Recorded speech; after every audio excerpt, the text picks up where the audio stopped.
Assalamualaikum warahmatullahi wabarakatuh. Hai sahabat Nam, mari belajar IPA bersama Bu Zubaidah. Sebelumnya, jangan lupa like and subscribe dulu ya. Pertemuan kali ini kita akan membahas materi IPA kelas 5 semester 2, perpindahan energi panas. Nah, tahukah kamu, panas merupakan energi yang dapat berpindah. Panas berpindah dari tempat yang bersuhu tinggi ke tempat yang bersuhu rendah. Semakin tinggi suhu benda, maka benda semakin panas. Begitupun sebaliknya. Semakin rendah suhu benda, maka benda semakin dingin. Proses perpindahan panas terbagi menjadi 3, yaitu perpindahan panas secara konduksi atau perambatan, perpindahan panas secara konveksi atau hantaran, dan perpindahan panas secara radiasi atau aliran. Mari kita bahas satu per satu. Perpindahan panas secara konduksi.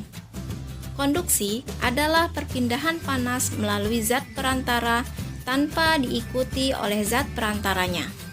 Proses konduksi terjadi pada benda padat. Panas akan merambat pada benda yang mudah menghantarkan panas yang disebut sebagai konduktor. Contoh proses perpindahan panas secara konduksi yaitu pada logam yang kita bakar.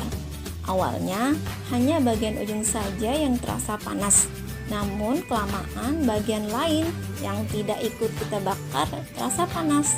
Mengapa demikian ya? Karena saat suhu naik, partikel pada logam bergetar lebih cepat. Partikel-partikel itu akan membentur partikel sebelahnya, sehingga mengakibatkan partikel bergerak makin cepat dan tentu saja suhunya semakin naik. Air yang dimasak lama-kelamaan akan mendidih. Hal ini dinamakan proses perpindahan panas secara konveksi yang terjadi pada benda cair. Konveksi adalah proses perpindahan panas melalui zat perantara yang diikuti oleh zat perantaranya. Konveksi dapat terjadi pada benda cair dan benda gas. Proses konveksi pada air yang dimasak terjadi karena adanya perbedaan suhu air. Suhu bagian bawah lebih tinggi daripada suhu bagian atas, sehingga menyebabkan terjadinya proses hantaran. Suhu air yang tinggi akan naik menuju suhu air yang rendah, dan sebaliknya. Peristiwa terjadinya angin darat dan angin laut merupakan peristiwa konveksi pada benda gas. Pada malam hari, suhu di daratan lebih panas daripada lautan, sehingga suhu tinggi yang ada di daratan bergerak ke lautan yang suhunya lebih rendah. Hal inilah yang dinamakan dengan angin darat. Angin darat dimanfaatkan nelayan untuk pergi melaut.